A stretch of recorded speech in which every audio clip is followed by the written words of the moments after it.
ladies and gentlemen, dude and dudettes. I am Matt Burns, and once again, it's that Sunday, that Sunday feeling. It is the burning truth, and with me, I have got. Hi, I'm John Bloor. You may remember me from such nonsense as The Burning Truth. No, just that. Just The Burning Truth. Hey there, and I'm Jim Quagmire. Welcome to Midnight Q. Does this look like a Q to you?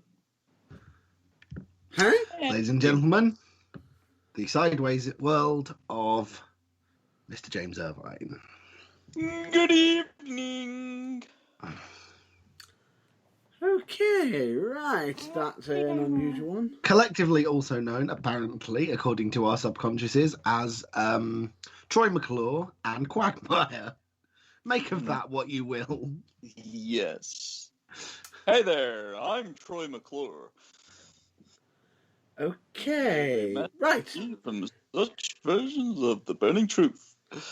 Anyway. The one where we didn't get sued. Pretty much. Anyway, moving on, shall we, quickly? Yes. JB, would you do the honours, please? I suppose so. If I must just quickly get changed into my serious trousers, bear with me. You will. You'll need to do it quickly because I've got some words for you. Oh, no.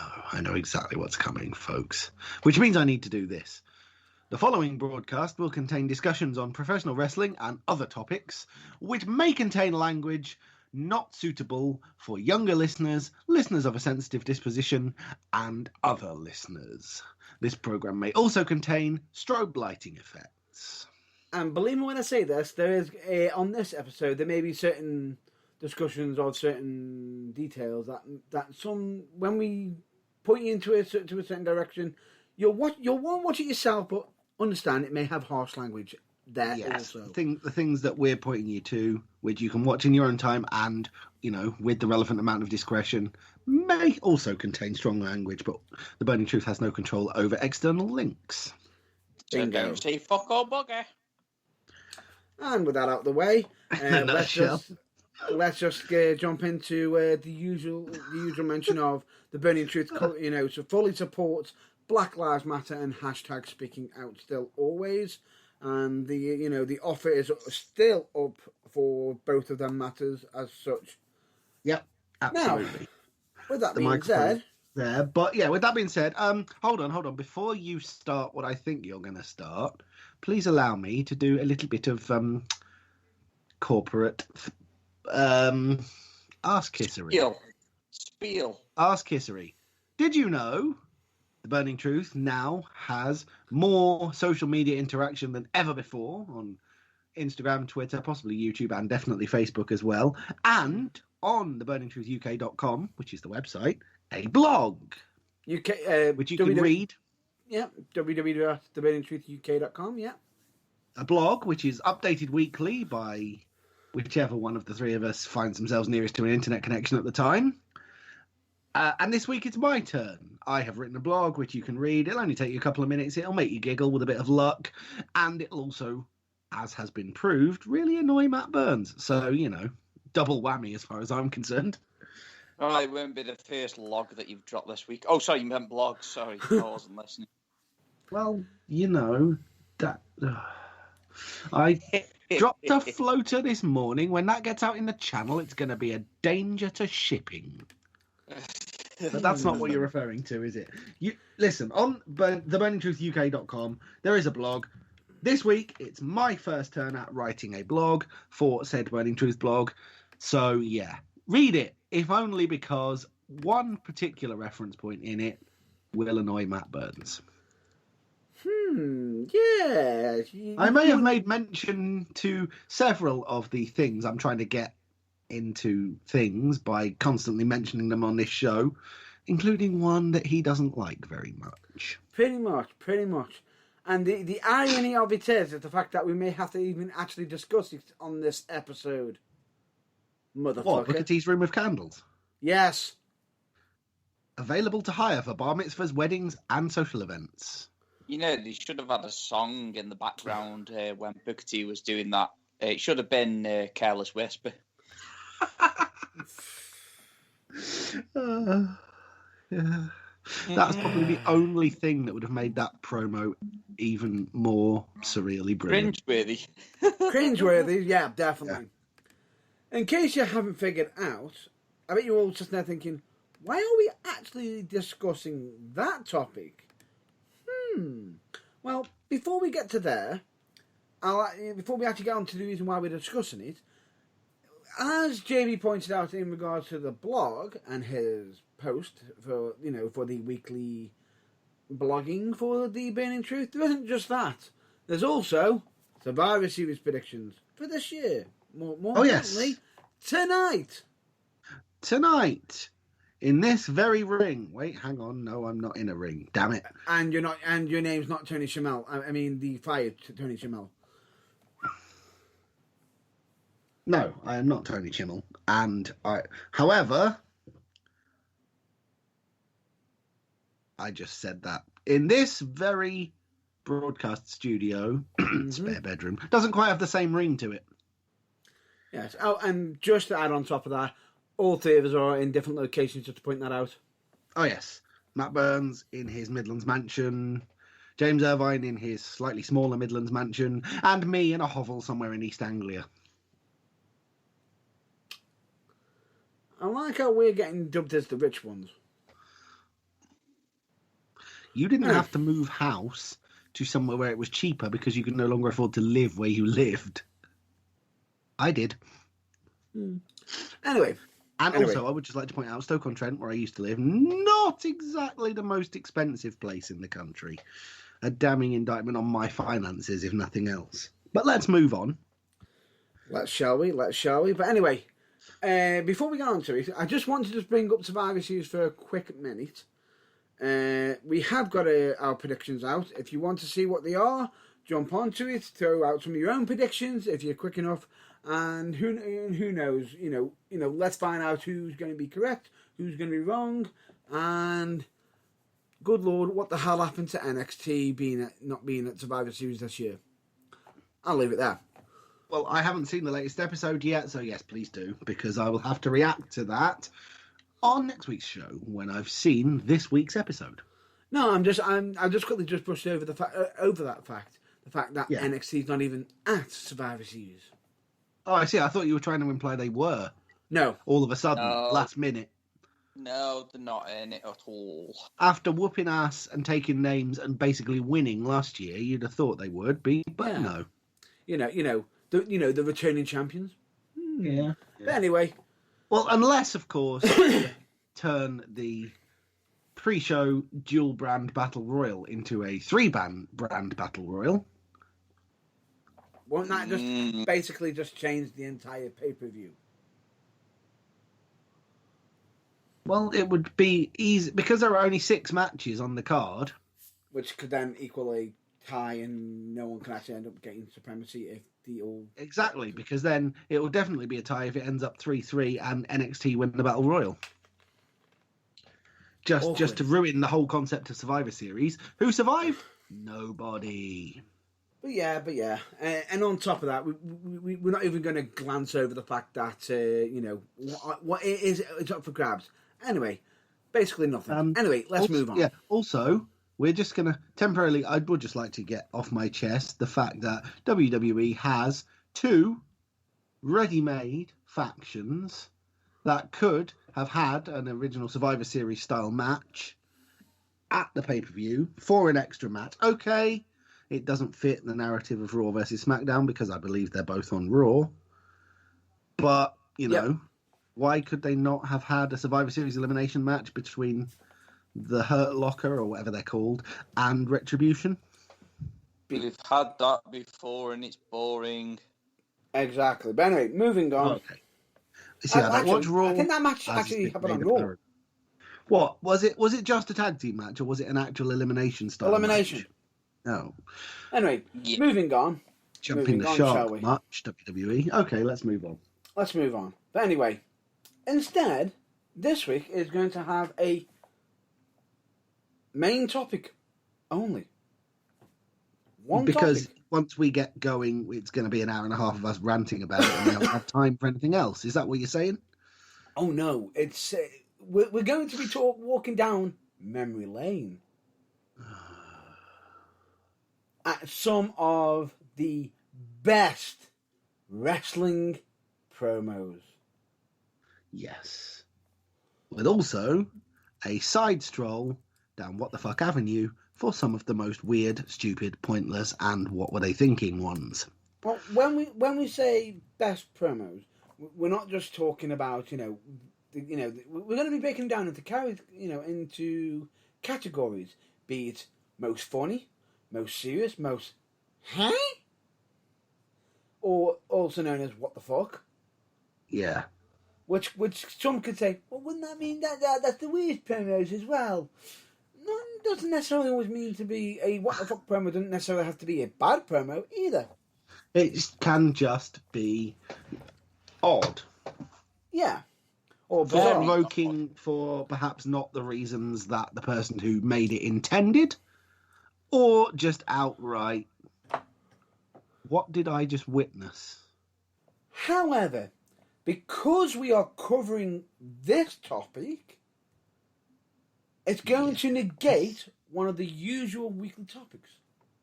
Oh, well, we're not going to do greatest wrestling moment or greatest fail wrestling moment because it's kind of incorporated into the promos. Yeah, we pretty much. It'll basically be repeating ourselves. So yeah, we don't need to do that this week. So sorry if you enjoyed that little bit at the end, but it's not happening this week. You've got it for an entire episode. Yeah. Yeah, that's the best way to look at it. Is it's not happening at the end because it's the whole thing. Yeah, just wait until next week. We'll cover that next week. Yeah. Yeah. And we've also got the non-wrestling topic, but we'll get to that. Right. Where shall we head for best wrestling promos? Well, there's quite a lot of the usual suspects, I think. Everyone does it, do they not? In the gut. Yep. Yeah. Let's start where, sorry? Let's start in the gutter and work our way up. Oh, okay. You want to start with the weird ones or the bad ones, or?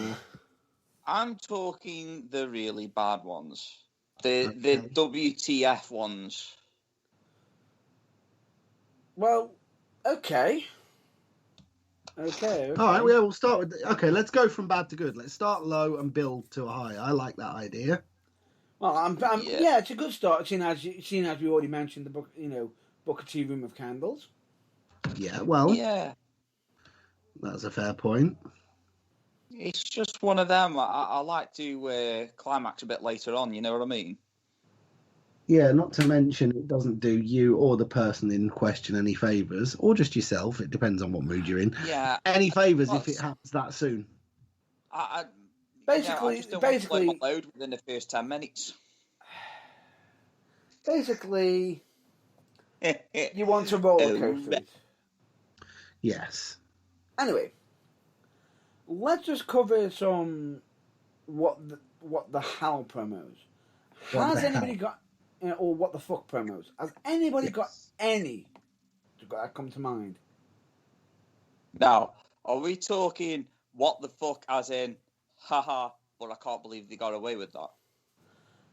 I'm going to put that under under what the fuck. Yeah, basically either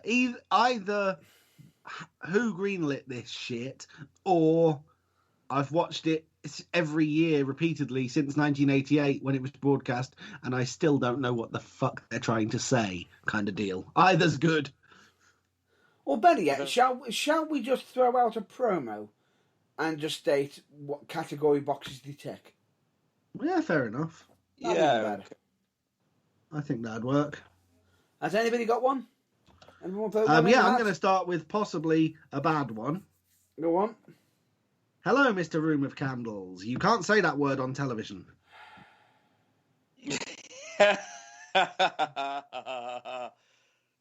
Oh, dear. This was a pre-hair done by Whoopi, pre-Room of Candles, Booker T, making possibly the most elemental mistake on live television that you could possibly do. Amazingly, his career didn't die as a result of it. Yeah. But it would have been...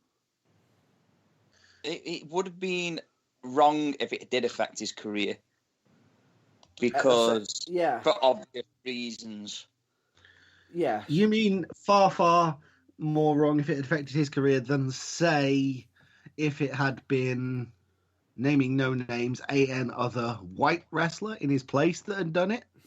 Oh, Yeah. you mean the one that he actually targeted at? Yeah, if it had been the target of his disapproval, shall we politely call it, who had used that particular word, yeah, their career would have been over in an instant. Which it pretty much did, didn't it? I don't recall who the promo was aimed at. I just remember. Hulk I just Hogan? remember. Yeah. So, you just kind of set up that one there, like, Hulk Hogan's, yeah. I've just realised what I did there. Yes, did you hear that massive, thunderous crashing noise in the background? Yeah, that was the penny dropping. I've just realised. Yeah. That sounded more like a £2 coin dropping then, not just a penny. Yeah, pretty much. It's like, here comes the shrapnel. But anyway. It was literally the Royal Bank of Scotland's entire output of £2 coins since they started making them. Pretty much. Or But anyway, the Bank point of being England, whoever makes them.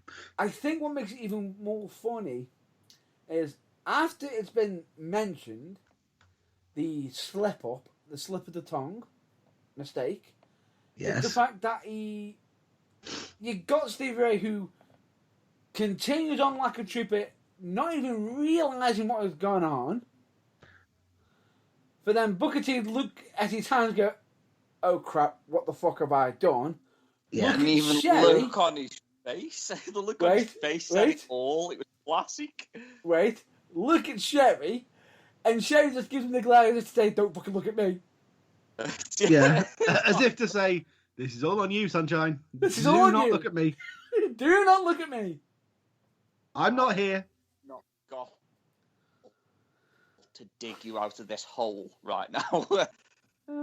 You're done and dusted. But at the same time, You've done it. What is said cannot be unsaid. Tough shit.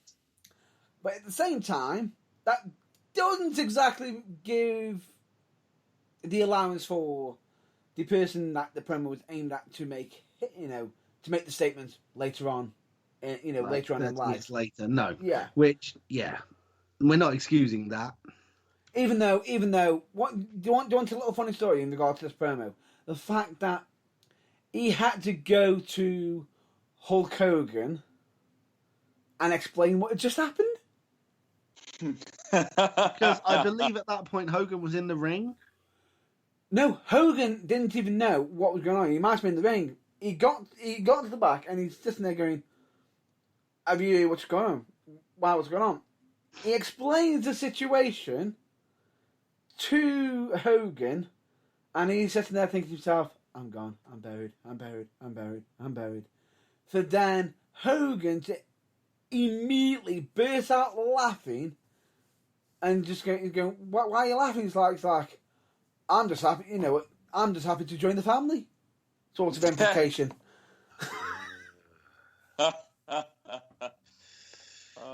I suppose we must be grateful for small mercies that WCW didn't make Hogan say that on live television the next week. Because that would have probably caused more outrage. no kidding, no kidding. God. You could probably just imagine now, like, people's heads exploding. Oh, what, in the 21st century, in 2020, where people aren't allowed to see nuance in anything and they just have to be flat out 10 out of 10, not bothered or fully outraged. Yes, it literally heads would have exploded. Be careful. Yeah, Yep. exactly. Well, anyway. I am being careful. It's just people don't see nuance either, do they? It's either whatever, or I am mortally offended. I'm writing letters to my MP level of outrage. There's no middle ground anymore. So yeah, that's what he was alluding to. It would have caused lots of heads to explode. Yeah. And there can't be anything worse than being offended. But anyway, let's move on. Let's move on from that one. Okay. I've got one. I just have to say, before you carry on, that sometimes as we continue through these, you will come to realize now that wrestlers really should realize too that life is a bit like oral sex. One slip of the tongue and you're in the shit.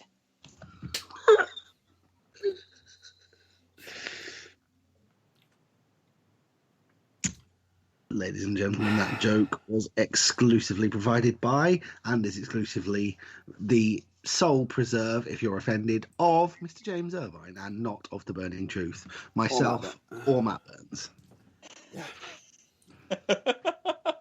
But you laughed, you're involved now, too late. Anyway.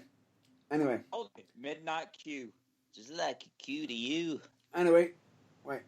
I've got one for you, and it's just one that's just literally just come into my mind, and I've just thought about it because I'll never forget in WCW. Yep. When Hogan was going through his NWO phase and everything, and they were bringing in the Ultimate Warrior, or the Warrior. Yeah, for legal reasons, just Warrior. Yeah.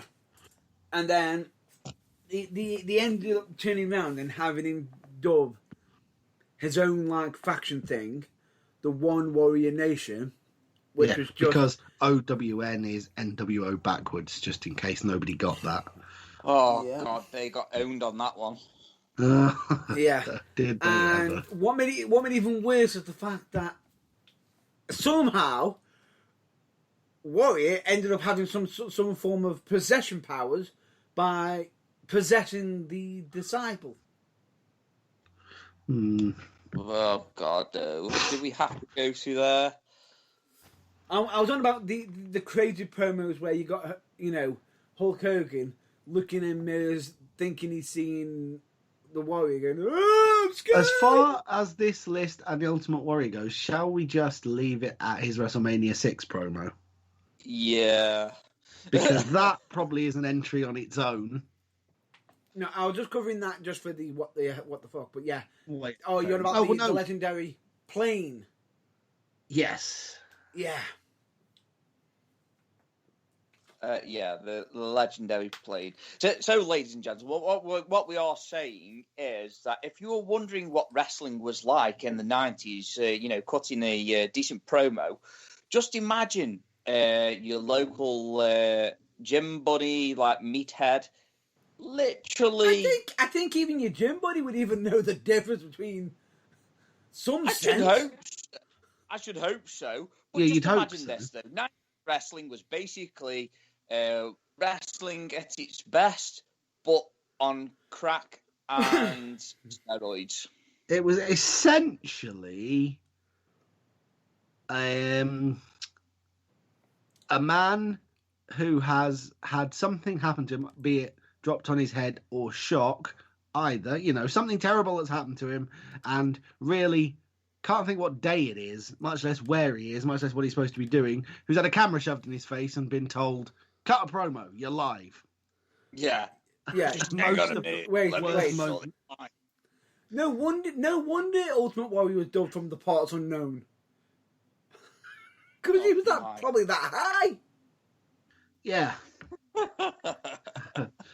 Oh no! Introduced by when coming to the ring by Howard Finkel as now coming to the ring, having just snorted parts unknown. From unknown. Well, let me just tell you, the best promos for that would be Macho Man Randy Savage and Hulk Hogan. Put them in the same promo together, and oh my God, you've got a Coke fest. Literally, it is an avalanche of nightmarish. Ooh yeah, brothers. Ooh yeah, brother. No, dude. No, I was just about to say that sounded like the Kool-Aid guy. Oh yeah. Anyway, Pins, copyright. Yes. Oh no. Oh yeah. But anyway, moving swiftly on. Anyone got another promo we can dissect in our own unique, slightly 90s wrestling style way? Yes, and I know JB is going to be cursing us for this. Okay. Because we're on about people who have taken something. All I'll say to you is WCW. WCW, what? World Cokehead Wrestling. This is WCW. And it was immediately after a tag match where some jobbers got absolutely got completely knocked the hell out by the Road Warriors. A couple of people who basically, how can I put this politely? Their body type makes Leon Ruff look like Mr. Universe. The janitor. Yeah, literally a couple of human pipe cleaners in blue tights. What didn't exactly help is the fact that after that match, you sit there and think, I wonder what happened to all the jobbers. Probably because they were killed. Well, yeah. Yeah, literally. The ones that they didn't kill, they just barbecued and ate, I think. Yeah, but anyway, let's get to the promo. Yeah, the promo is for the, I believe, at the time, upcoming NWA World Championship match between Ric Flair, the champion, and which one of the Road Warriors? Hawk. Yes. Right, and what makes it even weirder is Animal starts, and he's going off on one. And but I remember so far so safe, right? Even if slightly surreal by Road Warrior standards. True. But then if you closed your eyes, you almost got a bit of Scott Steiner-esque voice somehow. Really? But and this was even before Scott Steiner was even doing promos. Yeah, this was like early 2000s / late 90s Scott Steiner, a decade early. I don't like how you've just said that if you close your eyes, you get a bit of Scott Steiner. It makes me want to keep my eyes wide open right now. Yeah, especially bearing in mind what the implication of the rest of the promo is about. It sets the tone for the rest of the promo. Nobody wants that bit, okay? No, all I'm saying is, wait, let's not go there yet. Let's just go sit there and think, and then all of a sudden, after he's finished, tell him, Hawk, is all you hear. Yes. Hawk comes in, and all he says is, Tony Schiavone, don't you look swell? To start it off. Right? Yes. Great way to introduce. And, sort of say thank you to the guy with the microphone. Yeah. And what proceeded after was Hawk to imply that people are calling the Road Warriors soft. Now, you think... All I can say, in case anyone isn't quite following this, is had this promo occurred in around about 2009... We haven't got to it yet. Not yet. Oh, well. Right. So you think, they're not, they're being called weaklings. And they're sitting there saying, and he goes, oh, no. We've all got a part that's soft, but doesn't stay soft, if you catch my drift. Immediately at that point, you think to yourself, where's this promo going? Yes. Would you kindly now, JB, think what you were going to finish? Yeah, I was going to say, if this promo had taken place in roughly 2009 in TNA, it would happily have been sponsored by Viagra. And led to some kind of on a literal pole match, probably. Yeah, on a pole match, yeah. Yeah. What makes it even worse is, as it continues, you're seeing him just there talking about Ric Flair, saying he's about to get, hard on Ric Flair. And that he's going to be hard. Are you going to have a match for a heavyweight wrestling championship, or are you going to take him down a dark alley and do illegal things? Right. It's going to be hard all night long. And to cue Ric Flair, we all know that Ric Flair loves to do a promo where he talks about Space Mountain. And all you hear of Hawk is, after I'm done with you, Space Mountain will be closed for sure. Or the implication that he's going to be closing Ric Flair's Space Mountain. What the fuck? Ladies and gentlemen, the Burning Truth does not endorse buggery in any way.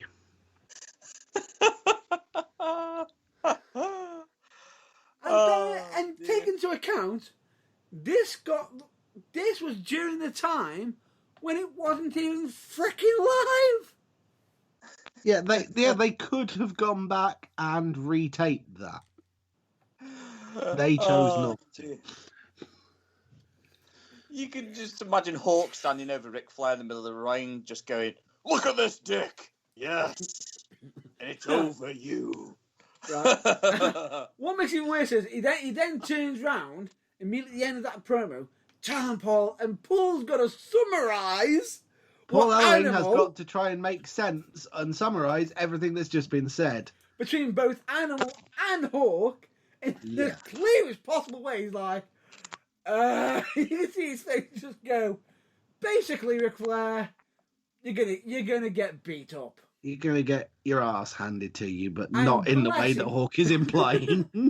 What makes it even worse is, who would you want to have been in that promo? Would you want to have been Animal to go first and get it over and done with? Would you want God! Stop talking! Stop! Stop making the implications. Seriously. I'm not. To quote Greg Wallace from MasterChef, stop touching it. Just step away. Wait. Would you want to be Animal, where you've got your promo out done and dusted, or would you want to be Paul Ellering, where you've got to follow on from what Hawk has just stated? You absolutely can guarantee that locker room was such a blizzard of white powder afterwards. They don't even remember cutting that promo 5 minutes after doing it. Or would you want to have been Tony Schiavone, who had to sit there, look serious, and not crack a smile or laugh? Well, that's fine. Tony Schiavone doesn't know how to smile, crack a laugh, or be anything but serious, so that would have been fine. Oh my God! You could just imagine Herbert sitting there, just going, "Hot diggity! Oh, we got a fighter! Sweet Jesus!" I think what is just completely, but I can't even get the words out correctly. What dumbfounded me with this is it got recorded, it got watched, it got made to go live, which means that somebody in WCW went through, an executive in WCW watched it and went, "Yep, that's fine to go to air." Oh no! What makes it even worse is this was not. It's not just WCW.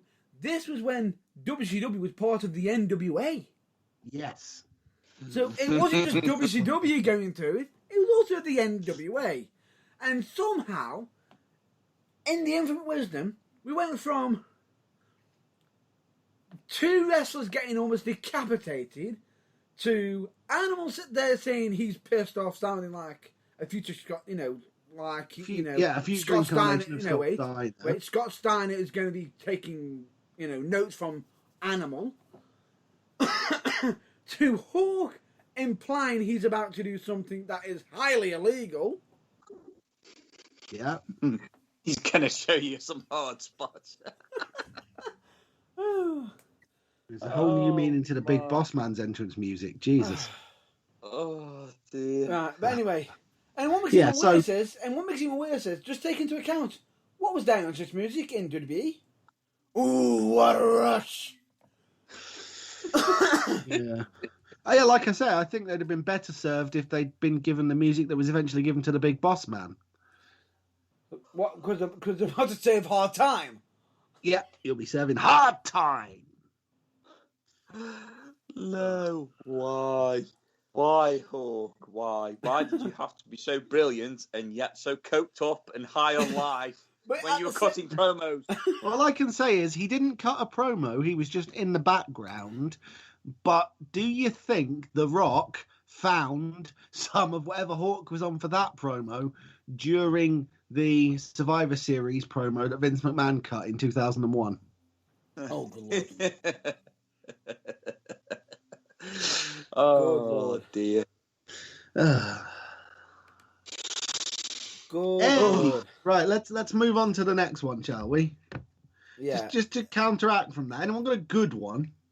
Well, Oh, it's actually yourself, actually. Me? Oh, hang on. Oh no, it's not. Who went first? Who went I'm first? pretty sure I went first, but Yeah. Okay, then it's Irvine. What are we on now? I've laughed so hard that I've lost my mind. well, I Right. think that one Any was pretty promos? terrible. So just any promo, and then we'll decide whether it's good, bad, or. Okay. Now, We've got- everybody, this one's just shot straight into my brain as we were just talking about hard spots. Okay. Yeah. When Stephanie McMahon was referring to Triple H's little man, and good Triple Lord. H decided to turn around and say, maybe it's not the little man that's so small, maybe it's the players, the field that the player is in is a little bit too big. Basically, I believe. Hashtag bargain bucket. Yes. Right. We all Yeah. know what he was I implying. believe. If you want me to try and quote the phrase, Yes. even a Concorde jumbo jet would look small in the Grand Canyon. Yeah. If only Triple H had been from Wigan, he could have surmised it so much neater and so much more quickly. Hey, lad, it's like throwing sausage down a well. Hey, see that there? It's like sausage down alleyway, that is. Yeah. What is it with the funny promos that somehow? What is it with puts it's like how the constant punching in the balls, all the best and worst promos seem to also feature genitals. What is it with this business? What the fuck? It's really quite dear me. Bizarre. Yes. And there's quite a lot of them. Let's just put it this way: you've got Vince McMahon and his grapefruits. You've got What makes it, wait. McMahon, What makes it even worse is the fact that we haven't even reached up to the goddamn stages of Gold Dust. Gold dust. Oh, and the less said about Mick Foley's testicular fortitude, the better. Jesus. What else? Gold. Anyway, So, to sum up, the whole wrestling industry is bollocks. Yeah.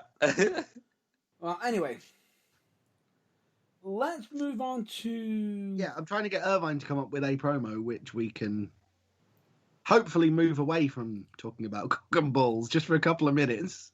I literally, my head's gone. It really, no. And most of the funny but then again, let's go to, let's go to Stone Cold. After the 2002 Royal Rumble, he cut a promo. I think it was was it on SmackDown or was it on Raw? If it was immediately after the Rumble, it was probably on Raw. Yeah, so I think it was on Raw, and he was absolutely steaming, and he cut one of the best promos I've ever heard when he literally didn't make up a song about Jed, but it was a song about Jed. Oh. Do you remember the song about Jed? The damn near boy slipped and bumped his head. Oh, that promo was amazing. I just can't get that out of my head. There is so many promos that we can discuss. Yes. And a lot of them, we could be here all day. We could. There are so many great ones. Not to mention, and quite a few featuring Stone Cold as well. Oh, yeah, Yeah, definitely. The obvious one being King of the Ring 97, obviously. Infamous. Austin The 316. legendary... As I just kicked your ass. If I'm not, you sit there and you thump your Bible and You it talk didn't about get your you in it. Psalms. You talk and about your your Johns. Psalms, your John 2:16s. Well, Austin 316 says, I just whooped your ass, son. Whooped your ass. And then he proceeded to turn around and say, anyone's on the top there, they're all on the list. And he is being the biggest villain on this promo. And I mean, he is ripping people off. He should be hated The very next night on Raw, there is Austin 316 says, "I just Literally whipped your ass." every other person in the crowd has an Austin 316 sign. And at which point you got people in the back going, "We need to take notice of this." Somebody make a T-shirt, quick. Pretty much. Yeah. Oh. All right, is it my turn again? Well, I think you just did. I think you just went with Austin. Okay, well, didn't you? no. Well, Irvine mentioned about Stone Cold, so I just sort of tacked on the. All right, okay. But we Go on. could. Okay, no, I was just going to No. mention. Go for it. Go for yours. As far as the What the Hell promo, does anybody not yet had therapy to try and forget it and therefore remember the brief feud between Evolution when they reformed and the Shield? Oh God. That never happened. And the infamous nonsense promo between Triple H where he tried to get excited about saying the phrase, "You want a rematch for something you already won?" Like, where logic royally died. Oh dear. Pretty much. Yeah, you want a rematch for a match you already won? Sure, we'll lose again. I mean, we'll kick your ass this time. Yeah. Yeah.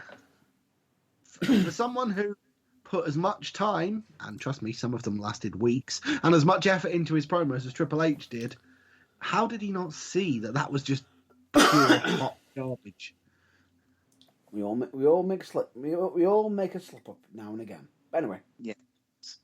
I remember that one. But anyway, Yes. I'm gonna have to go down a different different way now. What, are we going to be positive for once? Because we are lacking that a bit so far. This is a serious promo. A serious one. Oh, they're always fun when they work.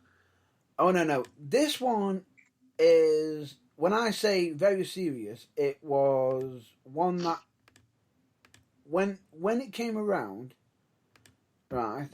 Yeah.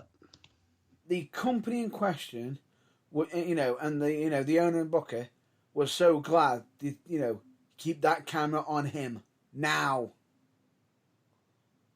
At that moment. Okay. Does this also feature Stone Cold? It doesn't. Ah, because I thought you were referring to his pre-Stone Cold appearance in ECW for a second there. However, you are on about the right company.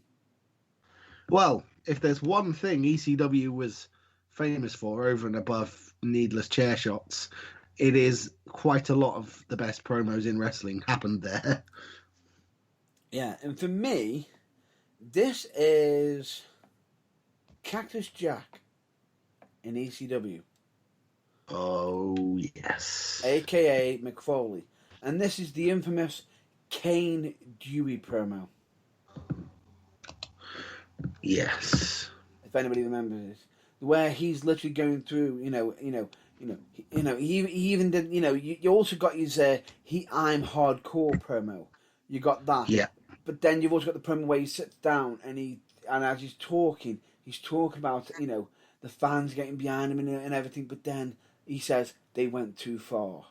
They then did a sign mentioning his son. How dare they? In his mind. How dare they even mention his son's name? That's going too far.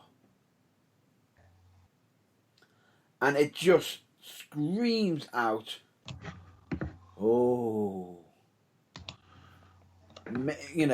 This has screamed out to us that if people didn't take Mick Foley or Cactus Jack seriously then, they better do now. Yeah. And what is so interesting is, he was a bit of a goofball in ECW at times, and he had his laughs, and he mentioned about, being linked with Uncle Eric and everything. Yeah. But when you cut a promo where he's saying you've pushed that envelope too far, you've just gone that little bit too much. No more. And it's just brilliant. It's one I'd recommend. If anyone wants to talk serious, check out that promo. Absolutely. I quite agree. Irvine, Hello. would you like to follow up? Yeah, I think obviously anything post 9/11, quite a lot of serious promos after that, and then you've also got after the passing away of Eddie Guerrero, there were a lot of promos around them times, lots of serious. Yes. I don't particularly want to pinpoint any because they were all really good and really touching, and And thoroughly heartfelt, yeah. Yeah. Yeah, exactly. So it was. They are some of the best promos that I've seen. So Somewhere in a serious sense. Somewhere in a box, I still have VHS copies that I recorded from Sky Sports of the Raw and SmackDown tribute shows to Eddie Guerrero and all of them. The only problem is I haven't had a VHS player for about 8 years. Oh, damn, One day I will find a way to get them converted and put them on a DVD so I can keep Oddly them. enough, I've actually got a VHS player. May have to send it down to you. May have to bring them with me next time I'm up in your neck of the woods. Yeah, when we haven't got a certain situation ongoing. But anyway, I was saying when I'm next in your neck of the woods, I was going to add the subtext, whatever year that may be in, but you beat me to it. Yeah, pretty much. Serious promos. Can I mention a certain recent returnee to NXT? It covers promos. It's promos. Yeah, a certain recent returnee to NXT and, current NXT champion who basically, one sentence, I don't watch this business. This business watches me. Bang. Doesn't need to say anything else. Yeah. Highlights that he means business, that, him coming back to NXT is not some sort of stunt or publicity stunt or short-term thing. And he's back to basically do everything he's done since. Yeah, definitely. But at the same time, he's also been teasing some additional stuff. But as what he's been teasing, that'll be next week, probably. Yeah. If we get a chance to cover it. But anyway, yeah, it's a good promo. Definitely. Just as an aside, by the way, while it's my turn, it's not a promo. It's just an aside in a match. Yeah. But it is. This next thing I'm going to say is just an aside in a match. But Keith Lee, Epic Talker, Yeah. possibly moment of the NXT takeover during his match with Adam Cole was when he stopped mid whatever he was doing, looked directly down the camera, put on his best Ivan Drago voice and said, "I must break him," and then carried on. Yeah. Promo in the middle of a match. It was just, I thought it was genius. Please use the Burning Truth social media and get in touch if you disagree or didn't even notice, or if you agree. Either way. Yeah. But, just one of those little things that just goes to show why he's such a good promo guy, because he just... It's the small details. Yes. Small details. But anyway, I am going to have to go back to the funny stuff. Yeah, go for it. And one name that comes up to mind, well, technically, he's been under two names. And the second I mention both their names, you're going to know why. Sid Justice / Sid Vicious. Oh, right. You mean unintentionally funny. Yes. Oh, yeah. Unintentionally funny. The question is which way do we even go with this? Because any promos that have Sid Vicious in, yes, some of his promos have been good ways sitting there going, and I am the master and ruler. Because I alone rule the world. Yeah, sorry, Sid, what's that got to do with the wrestling match? Never mind, it's a great promo. Just Don't hurt me. Sent off. It's like, I bet you whenever he cut a good promo, it was like, no more takes, no more retakes, just get it off, go, Send go. the tape off quick before he does something else inferior and forces us to use that. Yeah, but then at the same time, everyone's just now thinking to themselves, what are you on about if you don't know? If you don't know, then what rock have you been sleeping under?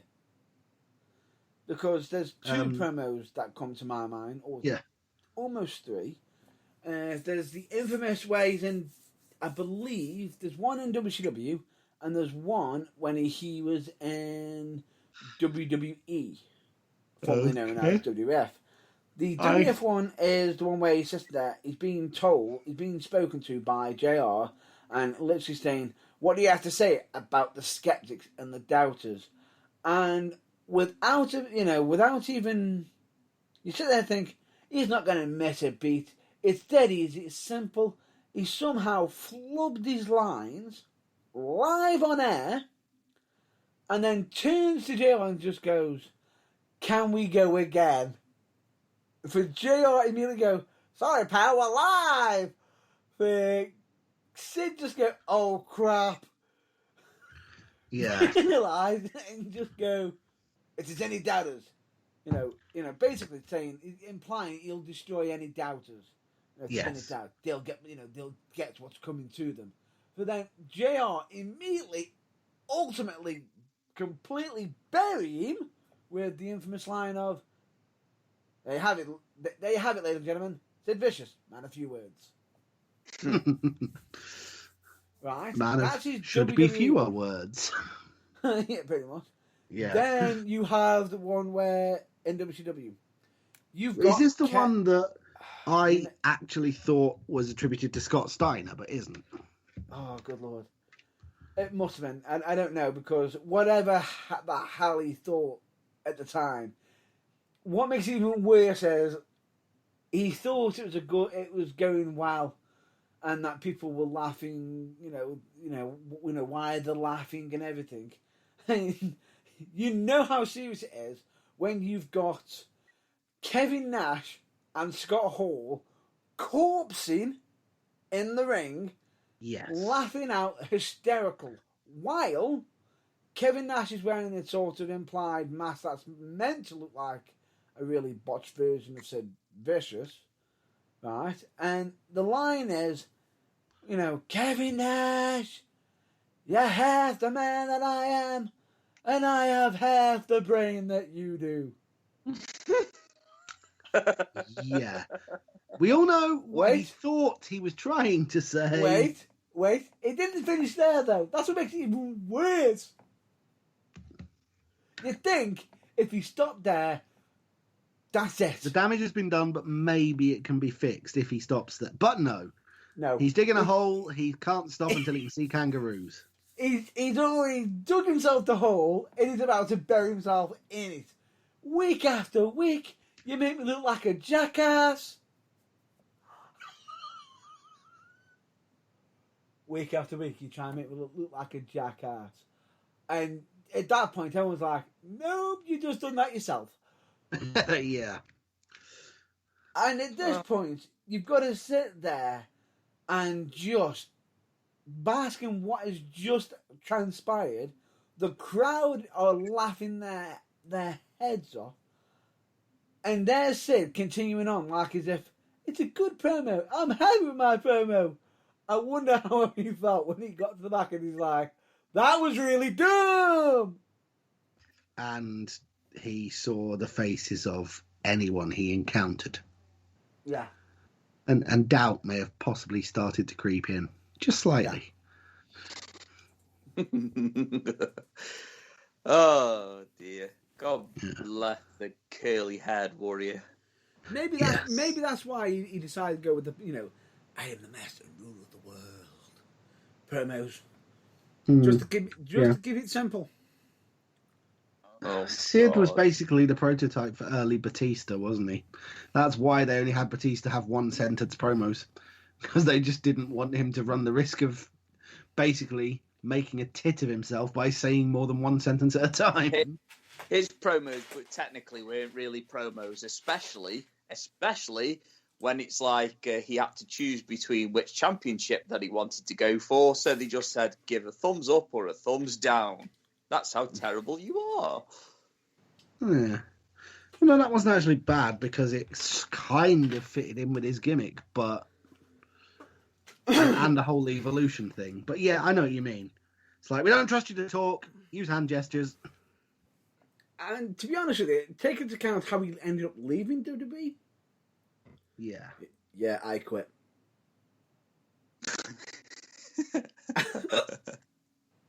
More than once. Dear. Yeah. I quit. No. There's the infamous one where he has a match against John Cena and he's all bandaged up and saying, "Don't you laugh at me. That's it. I quit. And you sit there and think, somebody will stop him from going.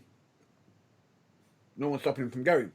Yeah. But he's just left. To then come back as part of that whole, that bring back Evolution to go. The relaunch and royally piss from a great height all over the legacy of Evolution.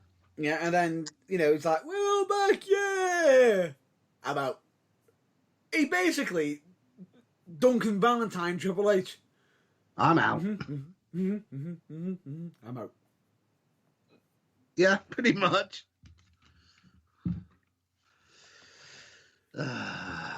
Batista, what a legend. Oh, definitely. Just not in the promo department. And yeah, he does films great. Yeah. Have you got any more, Mr. Irvine? I have, yeah. Good. And obviously it's Chris Jericho. Oh. Yeah. We just know that there are lots of good promos that Chris Jericho cut. And I know which one you're going to go with. Number 684. Armbar. How did you know I was going to go for that? Oh, God. Yes, his tear into Dean Malenko. Yeah. With an armbar. What was it? A man of 1,004 holds. That was it. A No, man no, of 1,000. No, a man of 1,000 holds, and he was the man of 1,000. The man of 1,004 holds. That was the whole point. Yeah. It was not 1,001. He's not one better. He's four better. Yeah, he's four better. Number 273. Armbar. Yeah. And we'll be back from this break. 556. Le Maestro. 57. Three-handled family credenza. 558. Armbar. And the list, the paper that he had was. Oh yeah, the 90s printer paper that was all joined together. That was just scattered across the ring like a large trail of lumpy confetti. Yeah. Good old Chris Jericho back in his WCW days. Although, to be honest, I also quite liked a promo where he didn't say so much as do something. When he was basically allowed to take all his frustrations with the WCW glass ceiling out on air. Oh. And just went out with a chair and just smashed everything up, shouting, "I'm had it with this shit. I quit." Pretty much. We're all sitting there going, damn! Yeah. Congratulations, Chris. On live television, you are voicing the thoughts of most of the roster. And then you've also got his feud against Goldberg. Which ironically, ladies and gentlemen, on the show, right, he was supposedly getting win after win after win after win after win, and then Goldberg got the win. Bit of a different story in the backstage locker room. Yeah. Is that so? Yeah. Remind us of what happened to good old Mr. Strong Goldberg. Good old Bill. Goldberg proceeded to pretty much say he had what is Chris Jericho's issue and why so much hate. If he doesn't pretty much behave himself, he's going to put him in his place. So then Chris Jericho turned around and said, "You'll do what now?" And pretty much slapped the taste out of his mouth. Yes. Exactly. This is the thing when you've got Chris Jericho. He may not look a lot to other wrestlers that are bigger built than he is. You know, he's not built like The Undertaker, let's say, or Mark Henry, but he can defend himself. Oh, yes. Although, bearing in mind, he's not the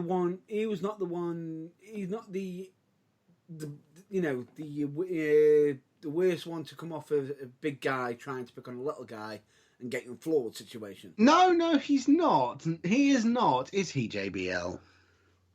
No. Or Hello, no, Mr. it's 6'7", 290-pound tough guy JBL. Did you just get floored with one punch by 5'4" commentator Joey Styles? Oh, yes, you did. Is that your tough guy reputation dead? Oh my God! Pretty much. Yep. That'll teach you to be a bullying prick. Or we could go with hello, Brock Lesnar. Yeah. Hi, Brock Lesnar. You did what to Randy Orton in the ring? Bloodied him up. Let me assure you that I'm not letting you get away with it. Yeah, pretty much. How many people can actually say on paper that they actually stood up to Bill Goldberg, and Brock Lesnar in the same lifetime? And came out unscathed. You're dragging this back to Chris Jericho, I take it. Pretty much. Yes. And there's Fair also play to the guy. And there's also the fact that Booker T also taught Batista a lesson, but we'll not go any further on that situation. Yeah. Anyway. Right there. Right, let's try and drag it back to promos if we can. Yes, let's do Because that. we've got this far into a discussion about best, worst, and weirdest wrestling promos, and we haven't yet said the two words which are basically the byword for good promos in wrestling ever. Yeah. Yeah, And and those two words, of course, being the and rock. Yeah. Well, actually, you haven't just got The Rock. Well, no, basically he was lucky enough to have quite a few of the rest of the roster to bounce his promos off. Yeah, there was Stone Cold, Chris Jericho, Triple H, all those guys at that time as well. But oh yeah, I will fight you if you say he wasn't the absolute best. Not all, not all of them. Like, obviously Billy Gunn wasn't very good at promos. No. I think he just got buried. And he just got buried by a promo. Yes. That pretty much just went from, oh, you won King of the Ring, which has been a competition that normally headlines our next world champion. That's going to happen after this promo. Yeah. He got buried by The Rock, everybody. He did, yes. And if I'm not mistaken, he ended up getting buried into someone's rear end. Yeah. Hang on. The ultimate irony here. The man who for much of his career was referred to as Mr. Ass ended up shoved up someone's? Yep, Oh, pretty the much. irony. Yeah. The irony. Our favourite neighbourhood. Would it be Rikishi? No, it wasn't. It was actually. Or did he have to join else. Mr. McMahon's favourite club? No, it wasn't. It was actually somebody else. It was random. It was actually part of a match that ended up being the Kiss My Ass match, which involved somebody else. Oh, yes. I remember now. Yes. Yes. Yeah. Thanks for reminding me of that. You're welcome. But anyway. But anyway, we haven't talked about The Rock yet. The Rock is the king of promos. I would say The Rock is the king of quips. I wouldn't say he's the king of promos. I'd say he's the king of quips. Yeah, king of put downs, banter. Because, yeah, exactly. Well, that's His fair banter, enough. no But I would say banter. my old still, to this day, I'm going to put the flag in the ground right here. We're rapidly approaching the 20th anniversary of this promo, and it's still the one that, trust me, ask Matt Burns, ask Chris Irvine, I can still recite word for word as possibly the best promo ever done by Mr. D. Johnson, aka The Rock, at the Royal Rumble 2001. You really can. Yeah, he really can. He really, really can. Possibly one of the top 5 best promos by anyone in wrestling ever. It was a good one, especially for it being the Royal Rumble, and it was just quick fire, boom, boom, boom, boom. Great way to cause that hype. But And he didn't have to mention the Hamburglar and Grimace. Yes, but he went on to mention a big red nipple. Yeah. But also, he's not the only wrestler from the Attitude Era to cut an extremely good promo before a Royal Rumble. He is not. You are correct. We have got Austin yet again with his throwing every jackass over the top rope and another. Hang on, was that before or after The Rock, who in that 2001 promo referred to body after body getting their monkey asses kicked right over that top rope? I think that's all. I'm not sure which one inspired the other, you know? I think the Rock one was first. Yeah, possibly. Possibly. But anyway, let's... But anyway, yeah, that's just someone... See, that's the brilliance of the Attitude Era and promos. It was like, if The Rocks came first, Stone Cold saw that and went, yeah, anything you can do, I can do better, pal. I got somebody. Before that, they end up doing one together, which turned out to be one of the best promos before WrestleMania. So, you know. Yes. Oh.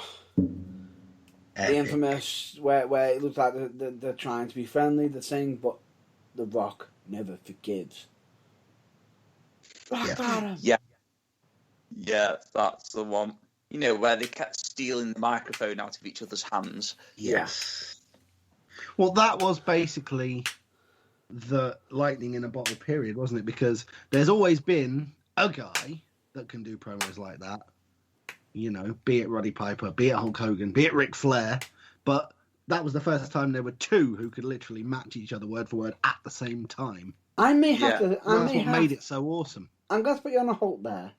I may have to pretty much bitch slap JB for missing somebody off that list. It was not by any means intended to be an exhaustive list. It was just 3 names that came to my head.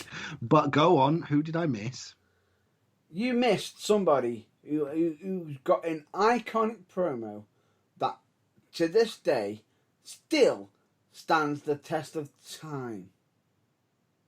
Oh, do you mean someone who I might have missed because it doesn't match the style of everyone else's? It doesn't exactly match the style, you know. Are you referring to a certain Mr. Roberts? No, if you will. Ah, yes.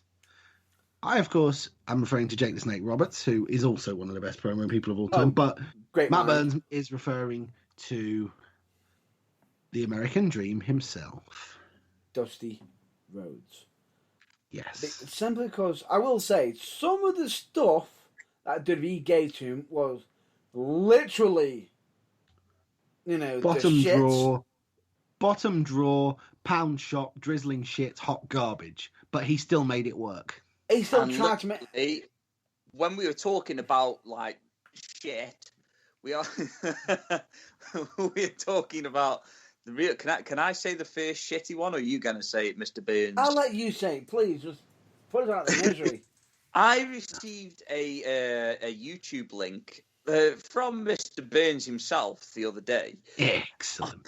of Dusty Rhodes in a segment where he had to play a plumber, and when he was playing said plumber, he had to go into a dirty toilet.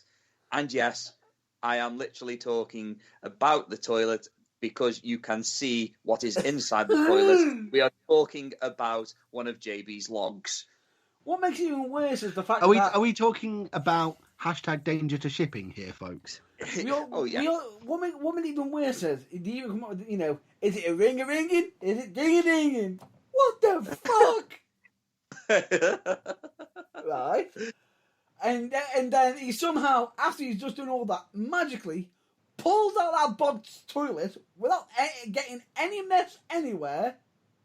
Seriously, if he's that good of a plumber, you're in the wrong business. Absolutely. right? Was it Pull by out, some? Go Pull on.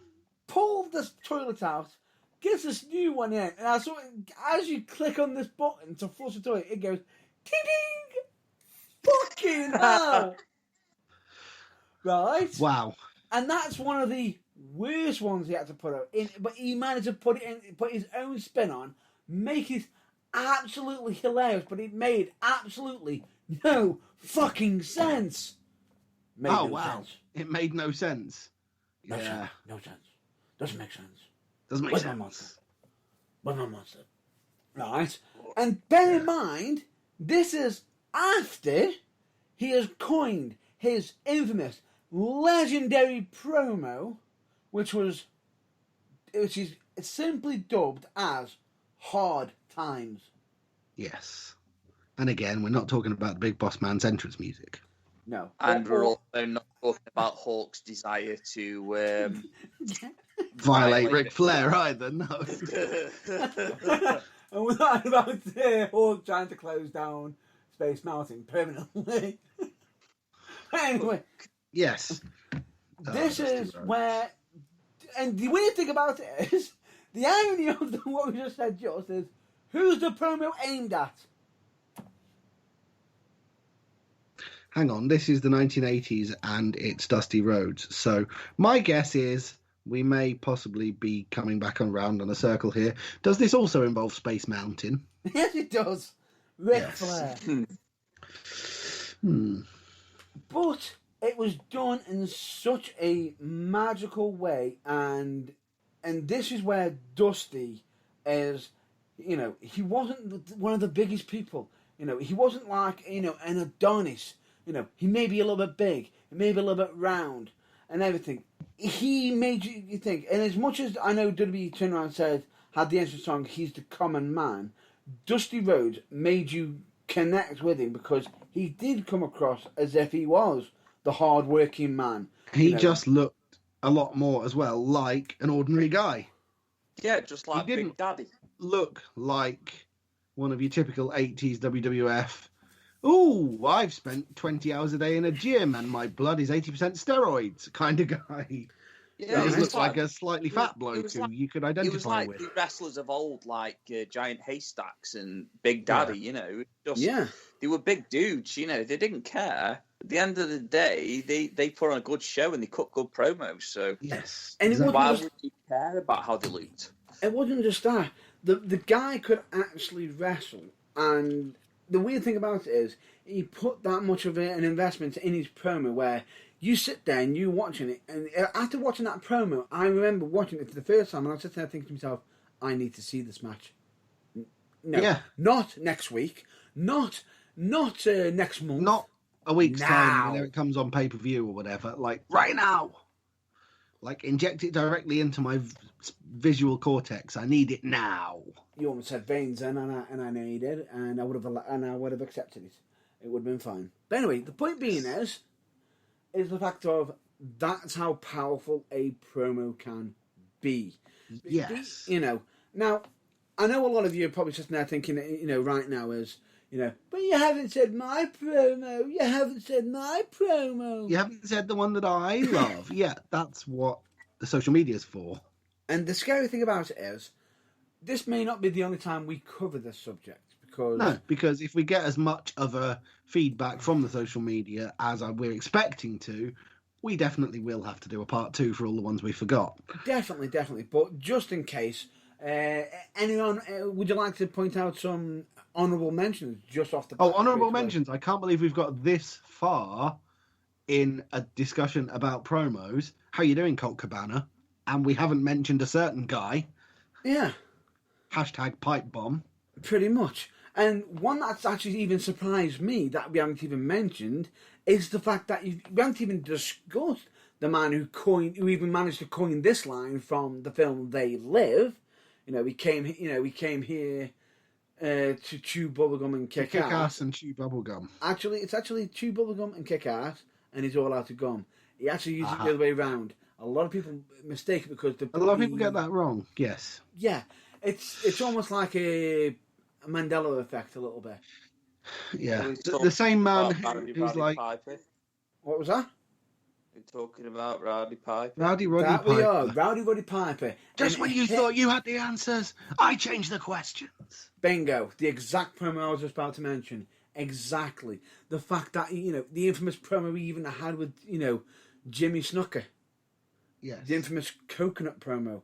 Yes, it was. It could be now considered being poor taste.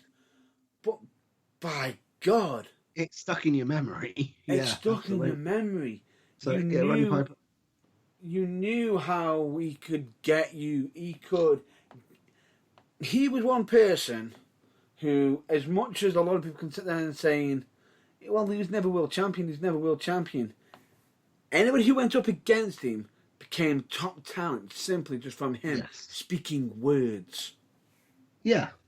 The matches were all good, but they were almost irrelevant. They weren't, of course. They were all good and they were what helped elevate the guys, but the matches were almost irrelevant. It was the promos that he pretty much liked Roddy Piper for. He put butts in seats with He was great. just using a microphone. CM Punk, of course, I have to mention again. He was Would epic you- at what he did. Any of them that you'd like to mention, Irvine? Nah. I I would just like to also point out, by the way, there are more than their fair share. Are there none in what you watch AEW? Do you not, Irvine? There's just, to be honest, the only one I can think of from AEW that was really good was Cody Rhodes. Oh, It's the only one I can think of from AEW because there's not been that, it hasn't had enough time. I just wanted to ask, purely on the basis that one of the reasons that he left WWE was frustration at the fact that he was getting fed these manufactured lines. yeah. Has the artist formerly known as Dean Ambrose cut any decent promos now he's been left to himself? He has. Yeah, But no, I'll agree. Nothing sticks out. Nothing that sticks out, but they have been good. Are you saying No. plenty of good ones, but no instantly going to stick in the memory for the rest of your life kind of great ones? Yeah, except for the Cody Rhodes one, which was on par with Dusty. Yeah, no. Let me just pause you there for a second and go back to Moxley. Again. Back to Moxley. Apologies for that. With Moxley, the only thing that stands out to me was recently was when he and I couldn't believe how casually he slipped completely into the promo and showing no reaction to it and showing how serious he was about wrestling. The fact that he even announced that he is going to be a father.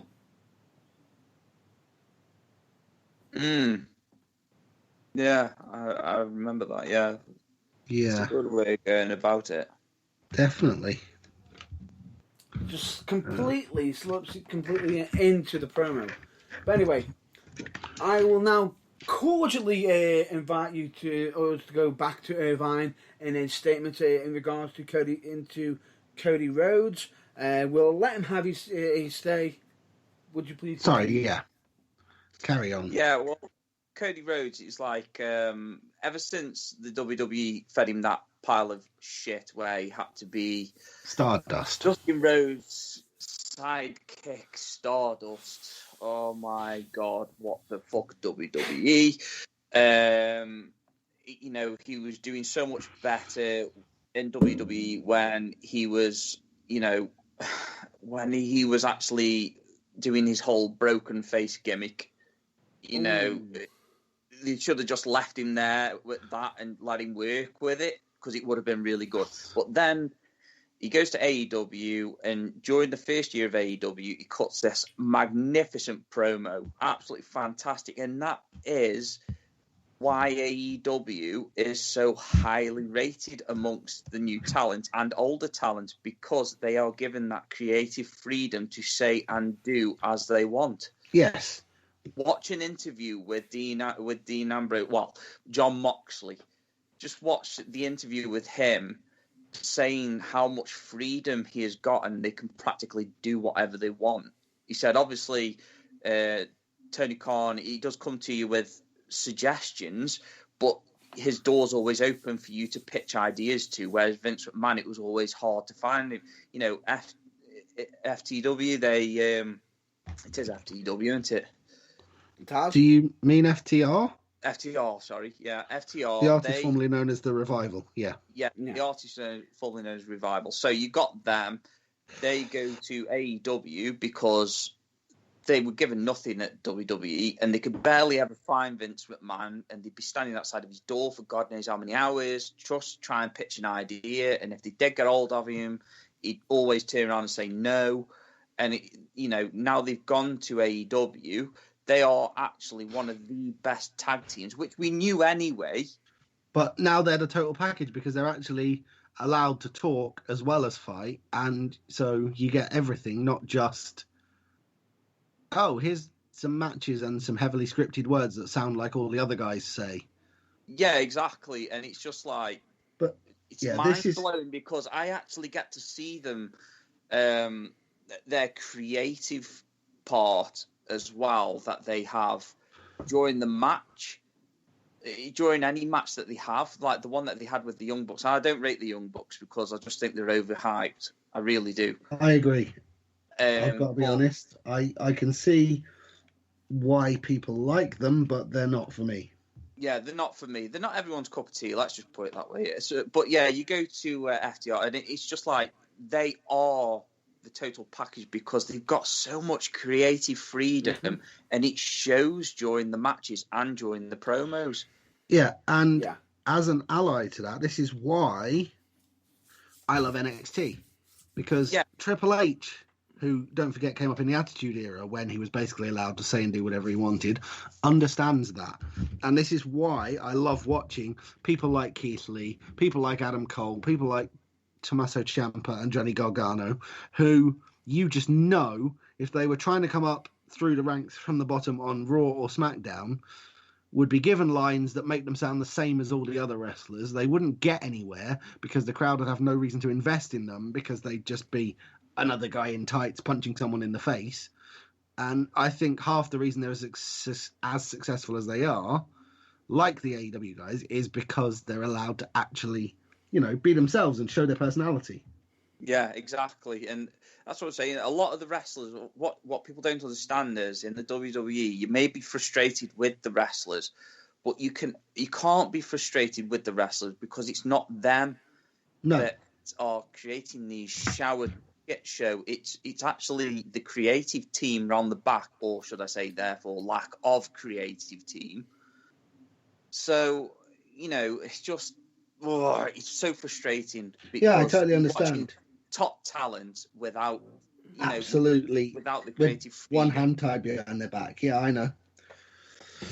It's not great, but yeah. But I agree. So I think more talent should be allowed. They should be more flexible in main roster WWE. It should be like, do you want your promos written for you, or would you like a helping hand with, a ghost outline of the bullet points of what you need to say? Would you like us to write the whole thing for you, or would you like to have a go at doing it yourself? Yeah, exactly. And which is kind of what it's like in NXT, because you do get the distinct. There's a couple of the guys who, I've got to be honest, before he got into his stride and literally got strapped on a rocket to the moon, very early Cameron Grimes, you could obviously tell that he was not maybe sure about his character, and Triple H might have been helping him along by giving him the pointer of what to say, and he was a bit wooden. But the fact is, he's taken the character, he's run with it, and now it's his own, and it's fantastic. And I don't think he even needs help anymore. So WWE basically need to know, when to step in and get the help and when to step away and go, that is a fully formed character. We can trust them to do their own thing from now on. And this is where AEW does suffer a little bit because obviously with all that creative freedom, there's also the things that really don't work. Oh, a lot more of those get to air because it's a case of they're far more open and it's, give it a try.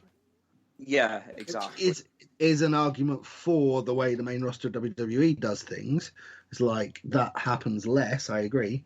But the thing is, it also creates the kind of boring crap whereby you absolutely have to really focus and really concentrate and really believe to hear the difference between Roman Reigns, AJ Styles, and Kevin Owens, who couldn't be more different character-wise, but the words they're saying are just so anodyne. Yeah, it's all generic, and that's the problem. Yeah.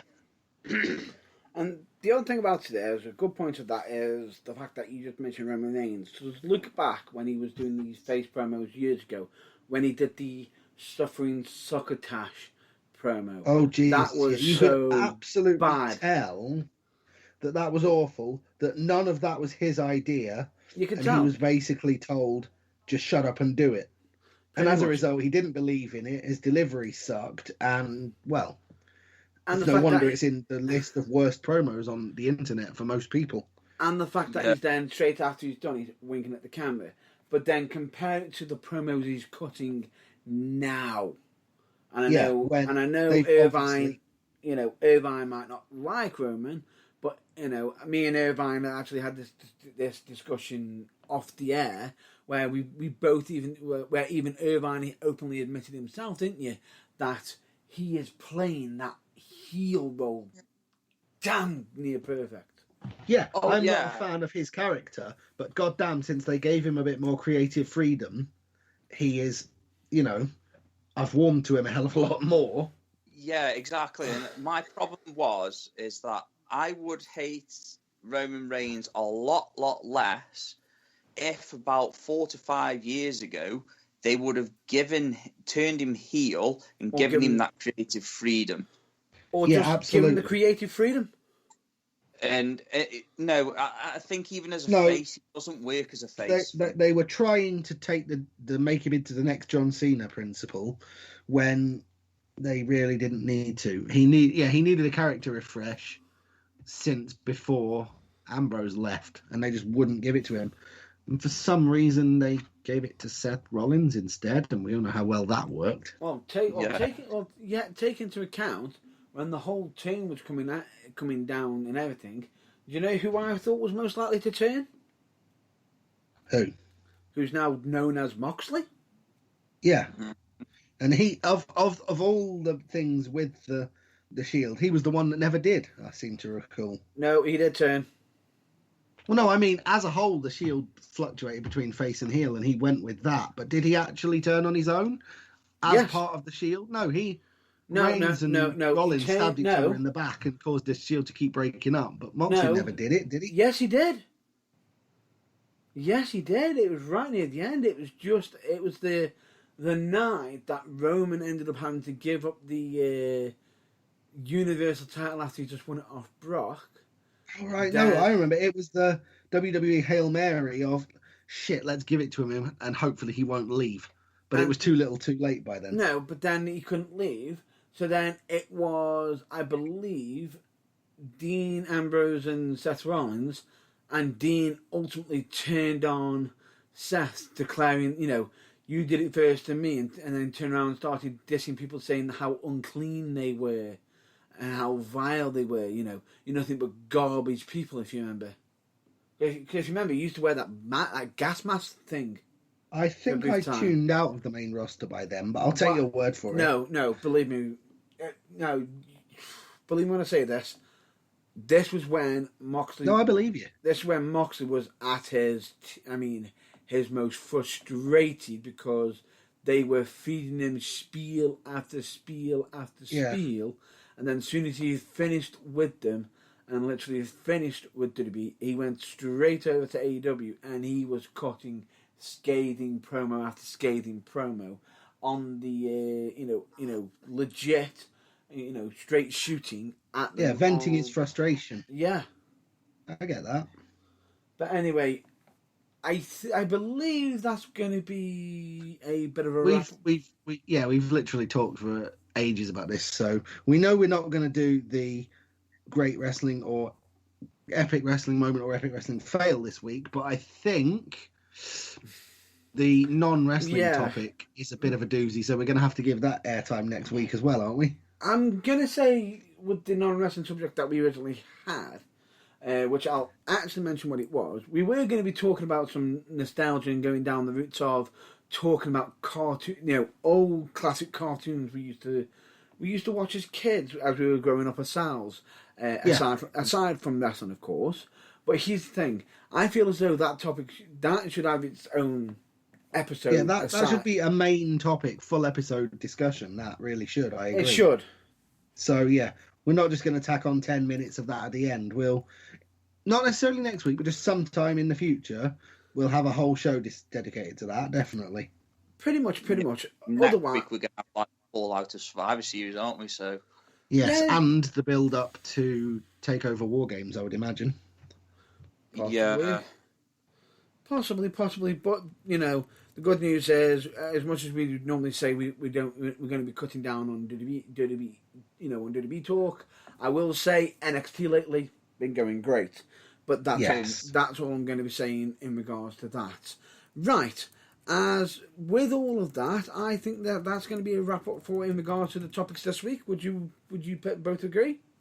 Aside from just a quick thing to reiterate. Anything you want to mention? Aside from just a quick thing to reiterate that all the social media platforms of The Burning Truth are open, we probably will have to do a part 2 for this topic. So if you want to get in touch with why did you include that, or I can't believe you didn't include that, and contribute yourselves, the listeners, please do. Please do.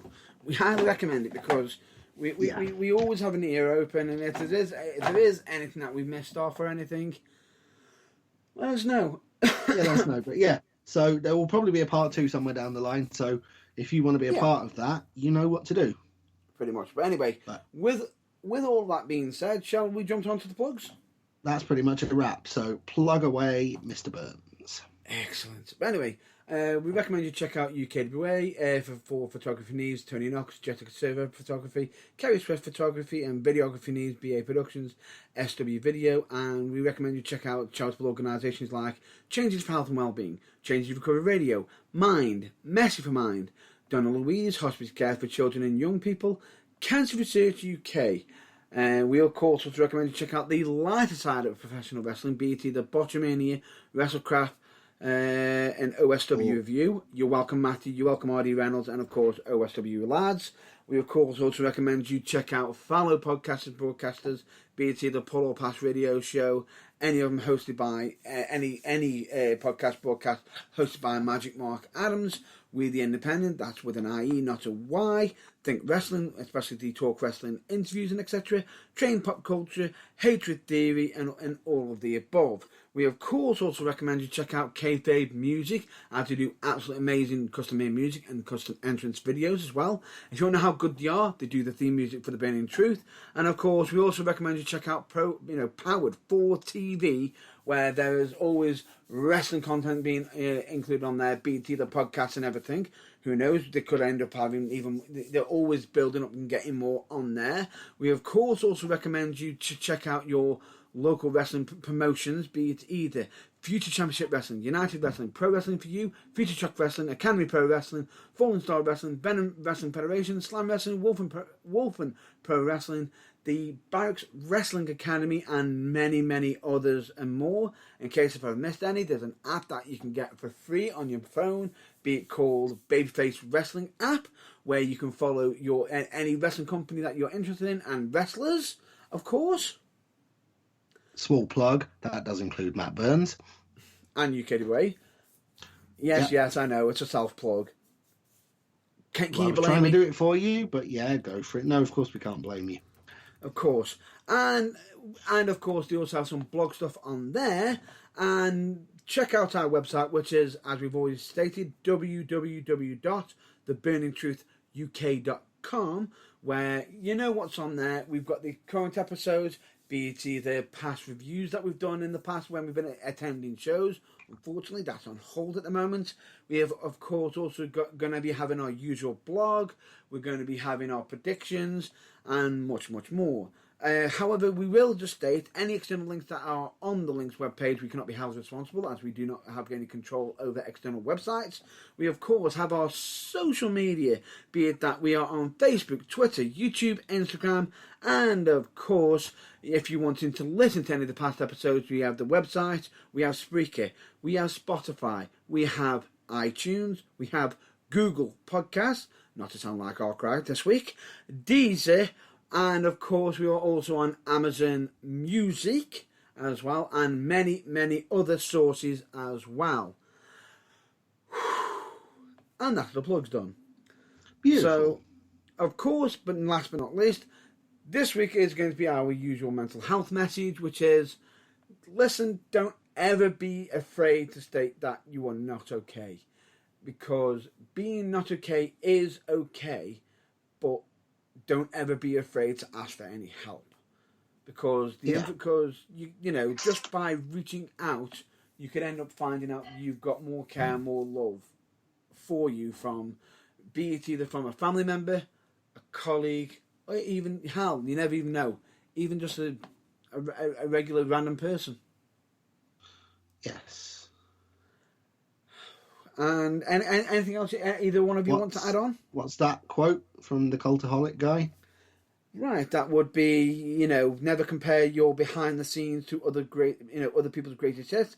Tom Campbell, who I will say, absolute great guy, and someone who I actually know personally myself. I've been friends with him for many, many years. Highly recommend you follow that quote. And of course, make yourself a priority once in a while. It's not selfish, it's necessary. And if you can be anything in this world, especially right now, please be more kind. Indeed. Anything you want to add on, Irvine?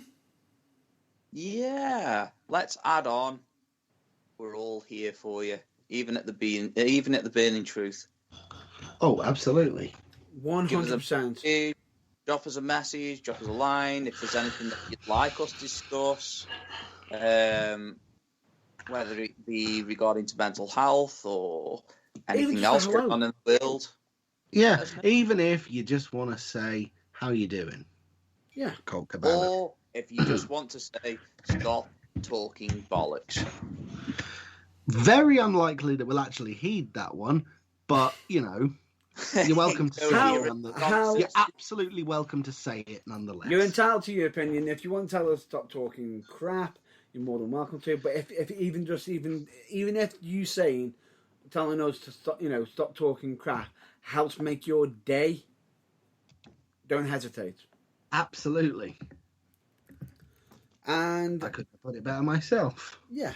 And with that, you know, generally we've I will say it's been an interesting episode this week where we've just been talking about promos and nothing currently topic usually this week.